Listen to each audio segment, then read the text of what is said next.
Hello, hello. Welcome to season 5 of Lead Your Life with Debbie Heiser. My name is Debbie Heiser, and I help entrepreneurs make a lot of money doing what they love without sacrificing what's important to them.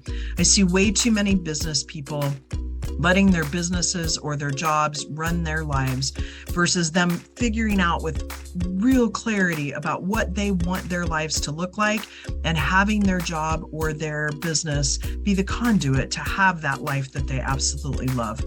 I want to thank you so much for listening in to season 5. This season is filled with motivation, inspiration, leadership, and wisdom from some super interesting guests, and myself included. My hope is through our shared experiences, you will see a bit of yourself and move further into leading your own lit up life. If you're enjoying this podcast, please feel free to share with others and leave a rating, and a comment or two would be awesome too. Let's get going. Thanks again for being a part of our community. Straight from the corners of my mind is where I find my sanity. Hello, and welcome back to another episode of Lead Your Life with Debbie Heiser. Thank you for listening. My name is Debbie Heiser. I am a chief igniter. And what I do is I own the business Lead Your Life with Debbie Heiser, and I help entrepreneurs and business people make a lot of money, which we sometimes get nervous about talking about money, but make a lot of money doing what they love to do without sacrificing what's important to them. I see way too many business owners and people in corporate jobs and in jobs even with medium-sized businesses that let the business run their life versus being really crystal clear about what you want your life to look like, and then the business being a conduit to making that happen. So I'm in a series in the month of January about the push and the pull. And if you missed my first episode, I think it was January 10th, might have been the 3rd, I don't remember, but it's on Tuesdays. Go back and take a listen to it. I was referring to like this pull being what's emerging in the future, and the push being kind of that push from behind, and also inspiration and motivation. This one, I want to talk about the push and the pull a little bit around. It's also the law of polarity, where you can't have the push without the pull. And I want to talk about a recent experience that I had in, I love the name of this town, Carefree, Arizona. I went to a wellness retreat and spa. Well, I think it was called a retreat and spa. It's a hotel. And with the group of women, some of them that I went to Paris with in 2022. And we have decided to continue to get together a few times a year to continue the relationship that we have, as well as do some masterminding on our businesses and our personal life. And this whole idea of being really clear on what we want our lives to look like. So interestingly enough, I love horses. I love to go horseback riding. And we have one gal in our group that owns a horse, another one that did have a horse. And I have not been on a horse in quite a while. I'll tell you a little story about that here in a second. And so we decided to take a horseback riding excursion for about 2.5 hours. So I am a little nervous about this, because the last time I was on a horse was in October of 2021. It was my first solo road trip as a single person. And I drove back to Kansas City, and I stopped at a good friend, Marcia Christensen's house, and we saddled up her horses. Now, her horse is big, let me tell you. And I got on this horse and was in the saddle, and I literally could not. It took us longer to saddle the horse than it did for the time that I could sit in the saddle. My hip, so many of you that know me know this, but many of you don't, that back when I was 40, I shattered my tibia. And so my left leg, it's not a story, it's just different, right? And so the inside of my knee, now I was lucky because I didn't tear anything, but it was a pretty major thing. I was on crutches for 32 weeks. I had 2 surgeries, 4 2-inch screws in my leg with a big metal plate. It was the first time a doctor told me my legs were small, so they had to go in and take out the metal plate.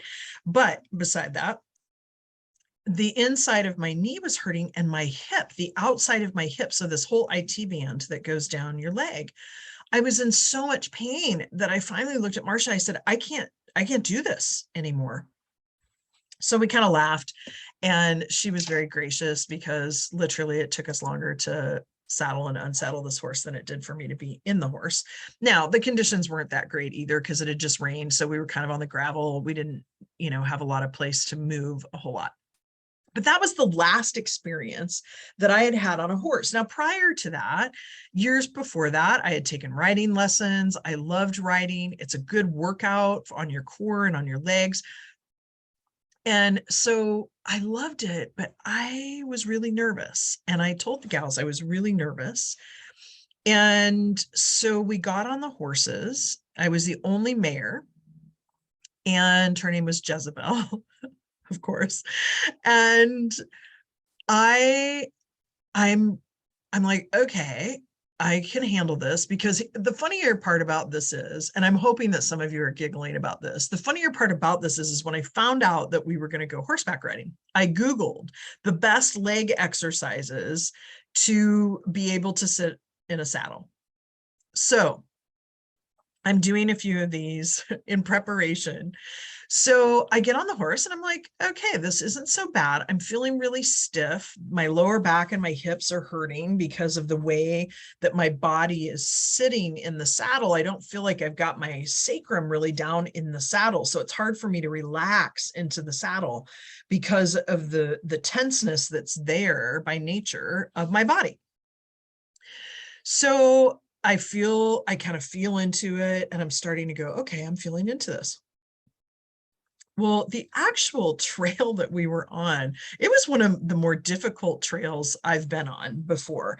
And the only one that was actually probably about the same difficulty was when we were in Maui and we went down into the crater. Now, it was a straight down and a straight up, so it wasn't like it was meandering everywhere, but it was difficult to go down for an hour and a half and go up for an hour and a half, because you're trying to stay centered on the horse. So we're going, and it's a little sandy because it had been raining in Arizona, and we go down and I'm like slipping out of the saddle. So this law of polarity, right? Like in this push and this pull, there were so many things that I learned from this. First of all, this whole idea of horses, they're so intuitive. And I know that Jezebel picked up on my fear, right? My nervousness and my kind of fidgeting in the saddle a lot. I wasn't connecting with her.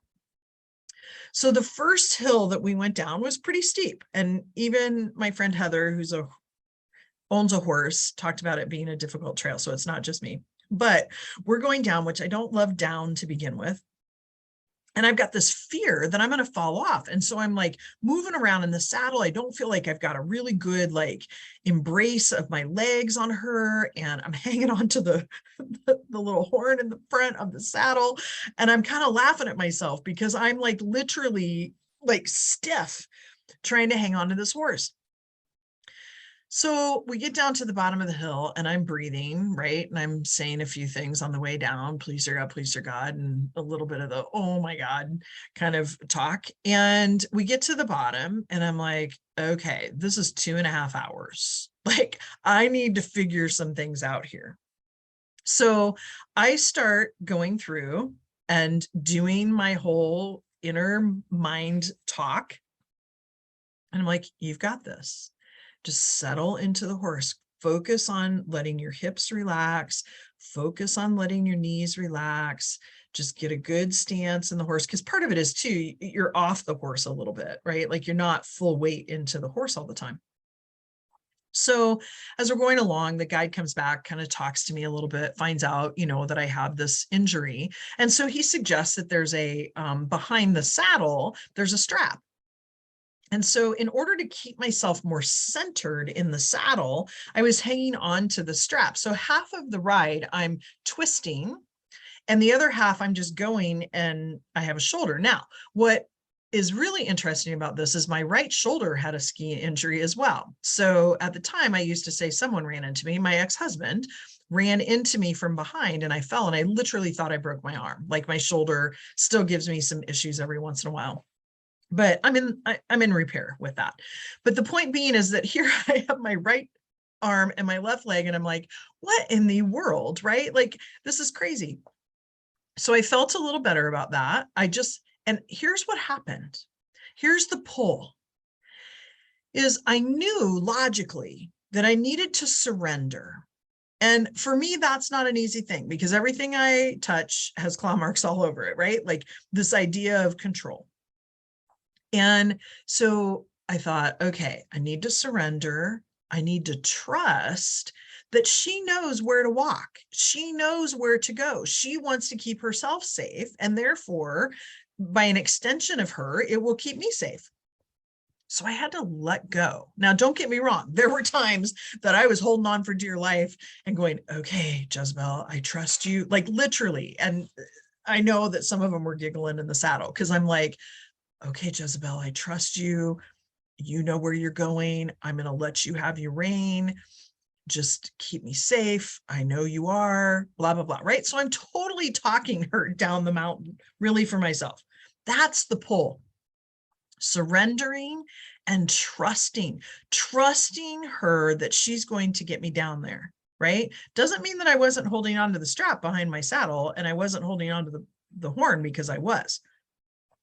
Now, the other part of that is allowing then for that receiving to come in, relaxed her. And what was interesting is horses, she was so intuitive that she knew, like she stopped before we would start to go down, so I could settle into the saddle, right? And make sure my feet were underneath me, so I felt like I was secure in the saddle. And then she would start to go down the hill. And it was so interesting to me, and I didn't pick up on it until about halfway through, that that's what was happening. And, you know, I'd be like, oh, this is interesting. She's not going. And then I go, time to go. And she would go. And it was like she was waiting on me to feel comfortable for her to go down. So that was that whole idea of the pull, right? Like what's emerging, surrendering, trusting, and letting go. Now, on the opposite end of that is a little bit of the push. And this was some great learnings I learned from this too, in the realm that I like to show that I have my stuff together, right? And it's hard sometimes for me to be vulnerable and ask for help. I'm better, much better than I used to be. But it's still hard for me sometimes to step back and admit that I need something different than the group, to potentially have a need of my own and speak up about it. So about 2/3 of the way through, a little over half actually, I'm really hurting. Like my hip and the inside of my knee is like shooting pain up and down. And I'm kind of adjusting back and forth. And I think his name was Tom. The guide came back and started talking to me. And he's like, okay, so if your leg's hurting, pull it out of the stirrup. Don't put it in front, right? Because then if she takes off, you don't have any control. But let it dangle right next to the side. So it just has a different movement to it. So it's not stiff. So I did that. And he said, you know, we can stop and you can get off and walk to. And I'm like, no, I think this is fine. And so we go about another minute. And I'm like, this is ridiculous. This is what I teach. Asking for what you want, being really clear about what you want. And I'm like, I have no idea how much longer this thing is. It's already felt like it's been 4 hours to me at this point. But like, I have no idea other than just my sense of direction, knowing that we still had quite a ways to go to get back to the trailer. So by this point, it takes about a minute and I'm like, you know what, Tom, I've changed my mind. I need to get off this horse for just a little bit. So I was a little self-conscious, although I trust these women and I know that they weren't judging. I was still self-conscious about getting off and making the rest of the group stop, right? It's hot. We're out in the middle of the desert. Anyway, all of these excuses why I shouldn't have had them stop, right? But I needed that. And so it felt really good. And I was proud of myself for speaking up to say, I need to get off this horse for a few minutes. Now, one of my friends said, I'm so glad you did, because I had to go to the restroom. And so the other ones were like, yeah, I was glad to stop too and let my legs dangle. So I got off the horse. It wasn't necessarily the easiest thing to do, but I got off the horse And all I could do was stand there. My legs were shaking because I had been trying so hard to lift my weight up too, to help my hips and the pain that I was having. And so I literally had to stand there for a minute or two. And then I stiffly started walking around, and, within a short period of time, I was able to walk around pretty easily. And then I was able to get back up on the horse pretty easily as well. So I asked for what I wanted. That's somewhat of the push, the action orientation. And I asked for what I needed twice, because then we started to meander through this riverbed that was dried up. And we got up to this one area. We were going to go up and see a waterfall, but there were a lot of people. And so that made it a little bit more difficult on horseback. And the guide looked back at me and said, I think I asked him, actually, how much longer do we have for this, right? Because I'm trying to get my mindset in play to keep going, to realize that, okay, I've got to get my mind in a place where if it's 20 minutes, I can handle that. If it's an hour and a half, then I'm going to have to maybe do something different. I might have to get off and walk the horse back a little ways, I'm just thinking in my mind, what am I going to do about this? And so I said, how much longer until we get back? And he said, well, you tell me. We can go 2 hours or we can go 40 minutes. And I'm like, well, 40 minutes is still a little bit long. I was hoping maybe 20.